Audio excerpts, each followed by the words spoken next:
নবীজি সাল্লাল্লাহু আলাইহি ওয়াসাল্লাম বলেছেন, আতাদরুনা মানিল মুফলিস, তোমরা কি জানো সবচেয়ে বড় ভিখারি কে? সাহাবীরা বলেছেন, হে আল্লাহর রাসূল, আল মুফলিসু ফিনা মাল্লা দিনার লাহু ওয়ালা দিরহামা, যার টাকা পয়সা নাই আমরা তাকেই গরিব জানি।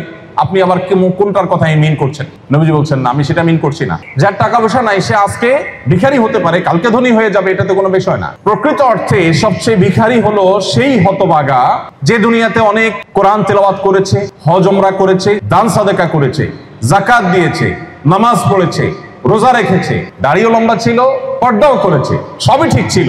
কিয়ামতের ময়দানে সে আমলের পাহাড় নিয়ে উঠেছে, সেটাও ঠিক ছিল। বিপুল পরিমাণ আমল, তার আমল আর আমল। হাজী সাহেবের আমল নামা আমলে ভরা।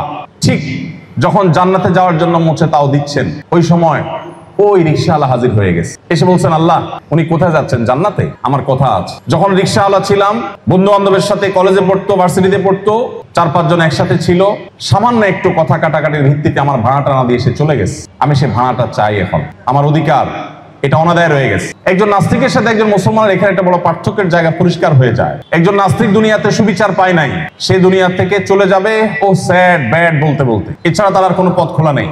কিন্তু একজন বিশ্বাসী, সে জানে দুনিয়াতে জজ সব ভুল বিচার করতে পারেন, তিনি সঠিকটা উদ্ঘাটন নাও করতে পারেন, ভুল এভিডেন্সের ভিত্তিতে ভুল বিচার করতে পারেন, তার ভুল হতে পারে, তিনি মানুষ। আমি সুবিচার পৃথিবীতে নাও পেতে পারি, জুলুম সহ্য করতে করতে পৃথিবী থেকে আমার চলে যেতে হয়েছে, সেটাও হতে পারে, বাট বিচার একদিন হবে।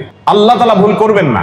এই বিশ্বাস একজন মুসলমানকে যে মানসিক শান্তি দেয়, জগতের সমস্ত সুখের উপকরণের মালিক হওয়া সত্ত্বেও একজন ধর্ম প্রতি অবিশ্বাসী একজন নাস্তিক, তিনি কখনো এই শান্তি কিন্তু লাভ করতে পারেন না।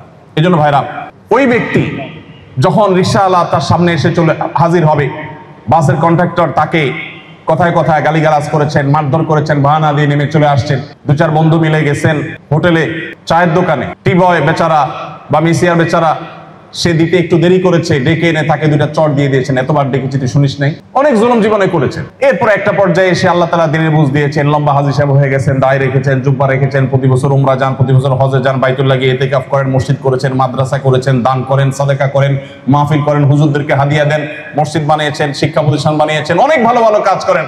কিন্তু ওই যে যৌবনকালে যে অপকর্মগুলো করে আসছেন, তার একটারও বিহিত হয় নাই।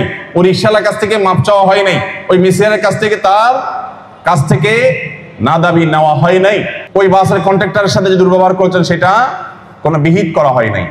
চেয়ারে বসে যখন ঘুষ নিয়েছেন, কার কাছ থেকে নিয়েছেন আর খবরও পান নাই, তার কাছ থেকে সেটা মাপও চাইতে পারেন নাই, তাকে ফেরতও দিতে পারেন নাই। এরপরে হাজী সাহেব অবস্থায় মৃত্যুবরণ করেছেন। এই হাজী সাহেবের পরিণতি কি হবে?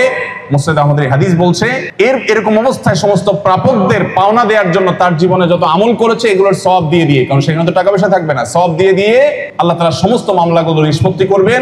এরপর দেখা যাবে তার কোনো সওয়াব নেই, আছে পাপের বোঝা, তখন জাহান্নামে ফেলা হবে। নবীজি বলেছেন, এই হলো সবচেয়ে ভিখারি, এই হলো সবচেয়ে অভাবী, সবচেয়ে নিঃস্ব, যে আমল করেও জাহান্নামে যাবে শুধুমাত্র মানুষ অধিকার নষ্ট করবার জন্য।